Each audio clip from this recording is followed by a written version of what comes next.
Hello everyone and welcome back to my channel. So this is another video and this is part second of the portrait of a lady chapter of class 11. तो चलिए start करते हैं. When I went up to university, अब जो writer हैं बता रहे हैं जब वो यूनिवर्सिटी जाते हैं, I was given a room of my own, तो उनको उनका खुद का रूम मिल जाता है. The common link of friendship was stamped. अब क्या होता है कि जो कॉमन लिंक था दादी के और राइटर के फ्रेंडशिप का वो टूट जाता है. स्नैप्ड मतलब टूट जाना, टूट जाता है. कॉमन लिंक क्या था? कॉमन लिंक था वो रूम जो कि दोनों मिलकर शेयर करते थे. My grand mother accepted her seclusion with resignation. अब क्या होता है उनके ग्रैंड मदर जो हैं वो एक्सेप्ट कर लेती हैं अपना सेक्लूजन मतलब अकेलापन विथ रेजिग्नेशन मतलब कोई आपत्ति नहीं जताती हैं. रेजिग्नेशन का मतलब होता है without any objection. She rarely left her spinning wheel to talk to anyone. मतलब कि वो अपने स्पिनिंग व्हील को जो कि चलाती रहती थी चरखा उसको बहुत ही कम छोड़ती थी किसी से बात करने के लिए. मतलब कह सकते हैं कि वो ज़्यादा किसी से बात नहीं करती थी. From sunrise to sunset she sat by her wheel spinning and reciting prayers. अब सुबह से लेकर शाम तक वो क्या करती थी? स्पिनिंग व्हील जो है वो चलाती रहती थी बैठकर और अपने प्रेयर्स को बोलती रहती थी मन में. Only in the afternoon she relax for a while to feed the sparrows. अब केवल आफ्टरनून में वो रिलैक्स करती थी किस चीज़ के लिए? स्पैरोज को फीड करने के लिए, उनको खिलाने के लिए. While she sat in the veranda breaking the bread into little bits. अब क्या होता था वो कहाँ बैठती थी? वरांडा में बैठती थी जहाँ पे वो ब्रेड को पीसेस में डिवाइड करती थी. और वहाँ पे क्या होता था? Hundreds of little birds collected round her creating a veritable bedlam of chirpings. अब वहाँ पे 100 लिटिल बर्ड्स जो होती थी वो राउंड में कलेक्ट हो जाती थी और एक क्रिएट करती थी क्या? अ वेरिटेबल बेडलम ऑफ चिरपिंग्स. तो चिरपिंग्स जो होता है it is a noise created by small birds. मतलब कि छोटे छोटे जो बर्ड्स होती थी वो जब चहचहाती थी ना तो यही होता है चिरपिंग्स.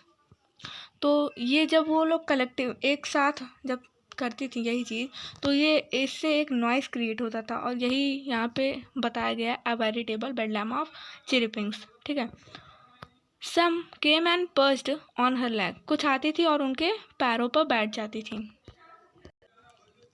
Other on her shoulders. कुछ आती थी जो उनके शोल्डर पे बैठ जाती थी. Some even sat on her head. कुछ उनके हेड पे भी बैठ जाती थी. She smiled but never shooed them away. अब क्या होता था? वो हंसती थी लेकिन कभी भी उनको भगाती नहीं थी स्पैरोज को. It use to be the happiest half hour of the day for her. अब ये जो होता था ये उनके लिए सबसे हैप्पीएस्ट आधा घंटा होता था पूरे दिन का उनके लिए. ठीक है. जब वो स्पैरोज को फीड करती थी. When I decided to go abroad. अब क्या होता है कि राइटर जो है वो डिसाइड करते हैं कि वो अब्रॉड जाएंगे, फॉरेन कंट्री जाएंगे आगे की स्टडी के लिए. I was sure my grand mother would be upset. अब वो एकदम श्योर थे कि उनकी जो ग्रैंड मदर हैं वो अपसेट हो जाएंगी. Okay. I would be away for 5 year. क्योंकि राइटर जो है वो 5 साल के लिए दूर रहने वाले हैं. And at her age one could never tell. और उनका जो एज है कोई कुछ नहीं कह सकता कि कब क्या हो जाए. Okay. But my grandmother could. लेकिन उनकी ग्रैंड मदर कह सकती थी. She was not even sentimental. वो बिल्कुल भी इमोशनल नहीं हुई. सेंटिमेंटल मतलब emotional. She came to leave me at railway station but did not talk or show any emotion. वो उनको रेलवे स्टेशन छोड़ने तो आई लेकिन ना उनसे बात की और ना ही कोई इमोशन शो की. हर लिप्स मूव्ड इन प्रेयर. उनके जो लिप्स थे वो प्रेयर के लिए मूव कर रहे थे. Her mind was lost in prayer. अब क्या होता है कि उनका जो पूरा मतलब माइंड था वो पूरा एकदम खोया हुआ था प्रेयर में ही. Her fingers were busy telling the beads of her rosary. और उनके जो फिंगर्स थे वो किस में बिजी थे? माला गिनने में. ठीक है. मतलब जो माला थी उनके हाथ में उसको जपने में ही बिजी थे.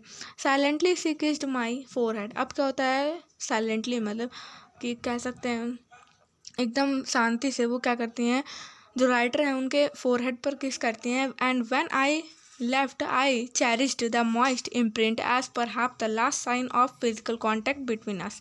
अब क्या होता है जैसे ही उनको वो किस करती हैं तो उनके फोरहेड पे क्या होता है एक मॉइस्ट इम्प्रिंट छाप जो है वो पड़ जाता है, रह जाता है.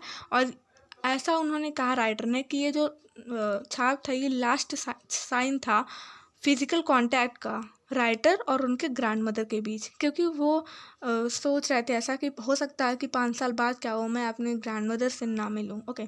But that was not so. But ऐसा कुछ नहीं हुआ जैसा राइटर सोच रहे थे. आफ्टर 5 ईयर 5 साल बाद I came back home. Writer वापस आते हैं. And was met by her at the station, और वो अपने ग्रैंड मदर से स्टेशन पे मिलते हैं। वो बिल्कुल भी she did not look a day older, वो बिल्कुल भी ओल्डर मतलब बूढ़ी नहीं दिख रही थी, एक भी दिन बूढ़ी नहीं दिख रही थी, मतलब कि जैसी वो पहले थी 5 साल पहले वैसे अब भी दिखाई दे रही थी। She still had no time for words, अब आगे बताया जा रहा है कि 5 साल बाद जब राइटर मिले अपनी दादी से तो आज भी उनके पास राइटर की दादी के पास किसी से बात करने के लिए ज़्यादा टाइम नहीं होता है, मतलब कि वो ज़्यादा किसी से बात नहीं करती हैं। And while she clasped me in her arms, I could hear her reciting her prayers. अब क्या होता है जब वो राइटर को कह सकते हैं होल्ड टाइटली, ओके, क्लैप्स्ड का मतलब होता है होल्ड टाइटली, तो जब राइटर को वो टाइटली होल्ड कर लेती हैं अपने आर्म्स में तो क्या होता है राइटर उनके रिसाइटिंग मतलब वो जो प्रेयर बोल रही थी उसे वो सुन सकते थे राइटर, ओके। एक तरह से कह सकते हैं गले लगाना, तो वो जब उनकी दादी राइटर को गले लगाती हैं तो राइटर जो है सुन सकते थे कि उनकी दादी जो है वो अपने मन में धीरे धीरे जो प्रेयर है उसे बोल रही हैं। Even on the first day of my arrival, मतलब कि इवन जो फर्स्ट डे था जब वो आए थे फॉरेन कंट्री से अपने घर पे, तो जो उनका फर्स्ट डे था अपने घर पे, her happiest moment were with her sparrows whom she fed longer and with frivolous rebukes, okay. तो यहाँ पे बताया जा रहा है कि अपने ग्रैंड मदर के बारे में बता रहे हैं कि पहले की तरह ही उनका जो हैप्पीएस्ट मोमेंट था वो हमेशा स्पैरोज के पास ही होता था, मतलब कि स्पैरोज को जैसे वो फीड कराती थी पहले उसी तरह अभी भी वो स्पैरोज को फीड कराती हैं, मतलब कि उनका बिल्कुल भी हैबिट जो है वो चेंज नहीं हुआ है।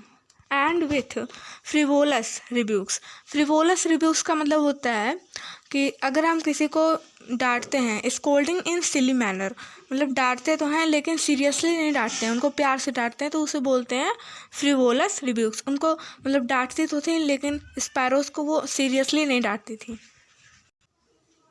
इन the evening a change came over हर, मतलब इवनिंग में शाम को क्या होता है उनके में एक चेंज दिखाई देता है, उनके ग्रैंड मदर में एक चेंज दिखाई देता है। सी डिड नॉट प्रे, अब ये चेंज क्या था कि वो प्रे नहीं करती हैं। She collected the women of the neighbourhood, मतलब अपने आस पड़ोस की कुछ औरतों को वो कलेक्ट करती हैं and got an old drum and started to sing. अब क्या करती हैं एक ओल्ड ड्रम लेती हैं, ढोलक कह सकते हैं, और क्या करती हैं गाना शुरू कर देती हैं, मतलब उसको बजाती हैं और गाना शुरू कर देती हैं। For several hours she thumped the sagging skin of the dilapidated drum, okay. अब यहाँ पे बताया क्या जा रहा है कि घंटों तक वो क्या करती हैं, सैगिंग का मतलब होता है ऐसा ढोलक ऐसा ड्रम जिसके जो स्किन्स हैं, जो चमड़े होते हैं ना लगे दोनों साइड पे, वो एकदम लूज़ हो गए हों, मतलब बिल्कुल भी वो टाइट ना हो। जैसे टाइट रहता है तो अच्छे उसकी जो साउंड है वो निकलती है, लेकिन जब एकदम लूज़ रहते हैं तो बिल्कुल भी अच्छा जो साउंड है वो नहीं निकलता है। तो यहाँ पे वही बताया जा रहा है कि वो बिल्कुल ओल्ड है ड्रम और वो बहुत ज़्यादा लूज़ हो गया, एकदम जो उसका स्किन है बहुत ज़्यादा ख़राब हो गया है, ओके। सैगिंग स्किन है एंड डायलापिडेटेड ड्रम का मतलब होता है the drum not in good condition, ऐसा ड्रम जो कि गुड कंडीशन में ना हो, ओके। सो यहाँ पे यही बताया जा रहा है कि वो घंटों तक क्या करती हैं, बजाती हैं उस ओल्ड ड्रम को, ओके। ओल्ड ड्रम को वो बजाती हैं जिसकी स्किन भी बहुत ज़्यादा लूज़ हो गई है। And सैंग of the home coming of warriors, अब क्या होता था पहले के समय में जब वॉरियर्स घर पे आते थे, मतलब जो सैनिक होते थे, तो जब वो घर पे आते थे अपने तो उनके घर वाले क्या करते थे कि इसी तरह उनका स्वागत करते थे कह सकते हैं। तो इसी तरह जो दादी हैं वो अपने पोते का स्वागत कर रही हैं कि मेरा जो पोता है वो आया है, और इसी वजह से वो भी औरतों को कलेक्ट कर ली हैं एंड ड्रम बजा रही हैं, गाना गा रही हैं, ठीक है। We had to persuade her to stop to avoid over straining, अब क्या हुआ कि हमें उनको मना करना पड़ा कि वो ज़्यादा मत बजाएं। ओवर स्ट्रेनिंग मतलब होता है कि कोई काम आप ज़्यादा लिमिट्स ज़्यादा कर लेते हो तो उसे बोलते हो ओवर स्ट्रेनिंग, ओके। तो यहाँ कहा जा रहा है कि सब लोग मना करते हैं उनको कि इतना ज़्यादा मत करें। That was the first time since I had known her that she did not pray, अब ये पहली बार ऐसा था जो राइटर जानते हैं कि वो प्रे नहीं करी बल्कि दूसरी कोई एक्टिविटी करी हैं, मतलब ड्रम बजा रही हैं गाना गा रही हैं। The next morning she was taken ill. अब दूसरी मॉर्निंग क्या होता है, वो बीमार पड़ जाती हैं। It was a mild fever and the doctor told us that it would go. अब क्या होता है, डॉक्टर बताते हैं कि ये जो फीवर है ये ज़्यादा मतलब नहीं, ये हल्का सा बुखार है और चला जाएगा। But my grand mother thought differently. लेकिन उनकी जो ग्रैंड मदर थी वो इसको अलग ही वे में सोचती हैं। She told us that her and was near. वो कहती हैं कि अब उनका अंत समय जो है वो नज़दीक आ गया है। She said that since only a few hours before the close of the last chapter of her life she had omitted to pray. Okay, आप क्या कह रही हैं कि मेरा जो लास्ट चैप्टर है वो क्लोज होने से पहले का जो आवर्स था, मतलब कि मैंने क्या किया, ड्रम बजाया एंड गाना वाना गाया, तो वो मैंने क्या कर दिया, अपने प्रेयर को ओमिट मतलब मिस कर दिया। Okay, she was not going to waste any more time talking to us. आप यहाँ पे कह रही हैं कि अब वो क्या करेंगी कि अब वो बिल्कुल भी बात नहीं करेंगी किसी से, अपने टाइम को वेस्ट नहीं करेंगी, क्योंकि उनका मानना ऐसा था कि उन्होंने प्रेयर अपना जो वो हमेशा किया करती थी वो नहीं की, तो इस वजह से क्या हुआ, उनको जो टाइम था वो वेस्ट हुआ अदर एक्टिविटीज़ में। वी प्रोटेस्टेड, हमने उनको बहुत ज़्यादा मना किया, but she ignored our protest. लेकिन उन्होंने क्या किया, इग्नोर कर दिया सब कुछ। शी ले पीसफुली इन बेड। अब क्या होता है, बेड पे बैठ जाती हैं, praying and telling her beads, मतलब प्रे करने लगती हैं और अपने जो उनकी माला होती है फिर से वो उसे जपने लगती हैं। Even before we could suspect, मतलब हम लोग कुछ निष्कर्ष पे पहुंच पाते, मतलब कि ये पता लगा पाते कि अब आगे क्या होने वाला है। हर लिप्स स्टॉप्ड मूविंग। ओके, उनके जो लिप्स थे वो मूव करना बंद कर गई। And the rosary fell from her lifeless fingers. अब क्या होता है, जो रोजरी होती है, जो माला होती है, वो उनके लाइफलेस फिंगर से गिर जाती है।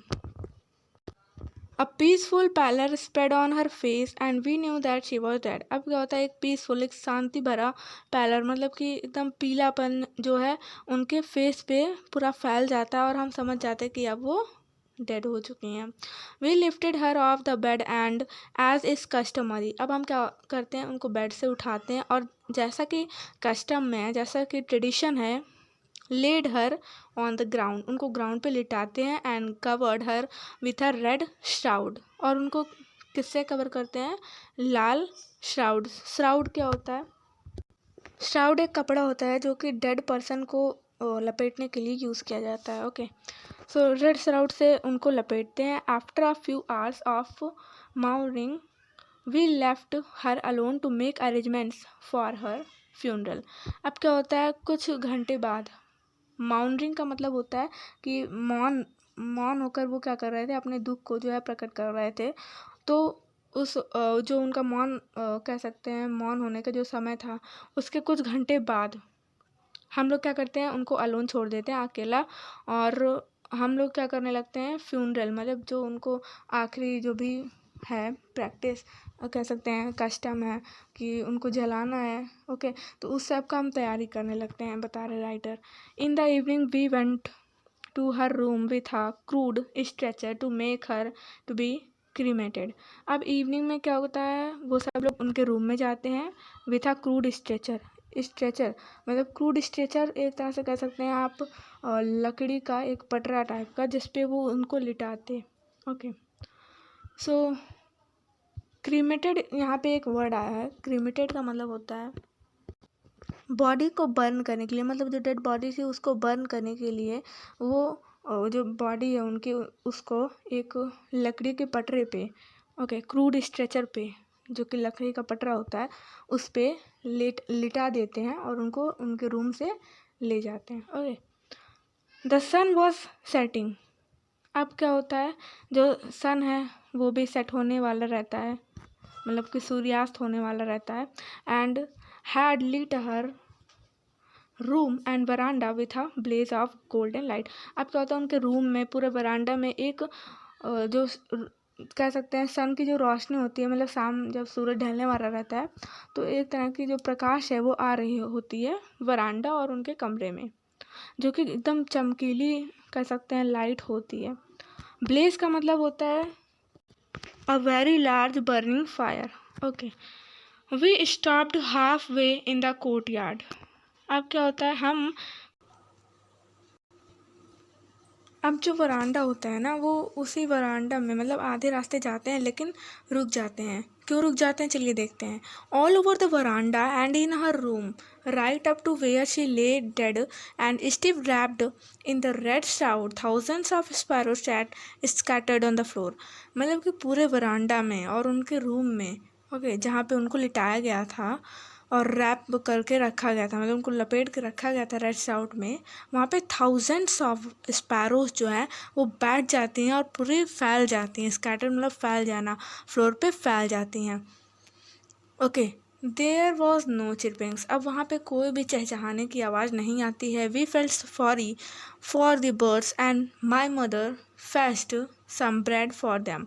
हम लोगों को बर्ड्स के लिए बहुत ज़्यादा सॉरी फील करते हैं, बिकॉज जो बर्ड्स हैं, अब जो मतलब उनके ग्रैंड मदर है वो तो डेड हो चुकी हैं, तब वो जो बर्ड्स हैं बेचारे वो भी दुखी हो गए कि अब हमें कौन देगा ब्रेड के पीसेस। ओके, तो उनकी मदर क्या करती हैं राइटर की कि उनको मतलब बर्ड्स को वो दे देती हैं ब्रेड के पीसेस। ओके, ब्रेड लाती हैं उनके लिए। She broke it into crumbs, और उसको छोटे छोटे टुकड़ों में बांटती हैं। The way my mother grandmother use to, जिस तरह से उनकी ग्रैंड मदर किया करती थी उसी तरह उनकी मदर भी कर रही हैं। And threw it to them, और उनके तरफ फेंक देती हैं। The sparrows took no notice of the bread. अब क्या होता है, स्पैरो जो होती हैं वो बिल्कुल भी नोटिस नहीं करती हैं ब्रेड को। When we carried my grandmother's corpse off, they flew away quietly। अब हम क्या करते हैं, अपने ग्रैंड मदर का जो कॉप्स मतलब डेड बॉडी होती है उसे ले जाने लगते हैं फ्यूनरल फायर के लिए। तो क्या होता है कि जो स्पैरोज होते हैं वो बहुत ही शांति से उड़ जाती हैं। Next morning the sweeper swept the bread crumbs into the dustbin.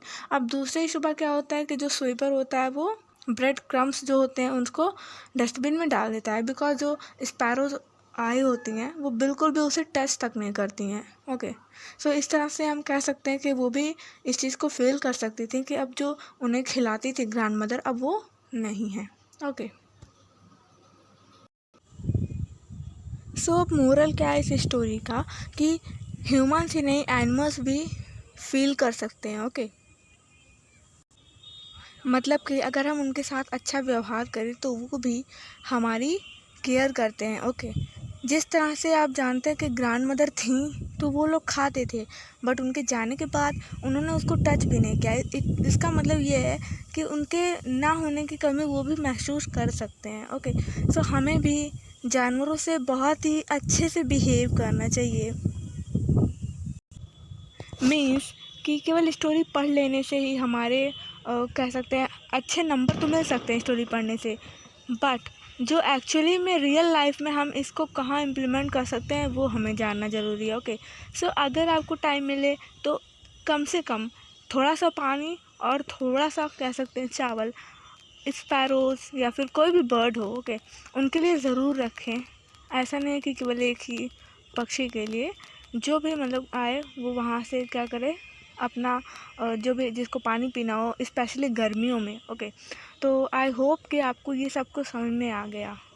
And also इसका मैसेज ये है कि अपने ग्रैंड पेरेंट्स के लिए अपने पेरेंट्स के लिए टाइम निकालिए अपने बिजी लाइफ से। Okay, so this was all about this video. अगर आपको वीडियो अच्छी लगी हो तो प्लीज़ वीडियो को लाइक करिएगा एंड चैनल को भी सब्सक्राइब कर दीजिएगा। Okay, and also do share it with your other friends, so उन्हें भी इसका बेनिफिट मिल पाए। सो मिलते हैं नेक्स्ट वीडियो में जिसमें हम डिस्कस करेंगे नेक्स्ट पोएम जो हमारा है उसे। ओके, तो चलिए तब तक के लिए थैंक यू सो मच।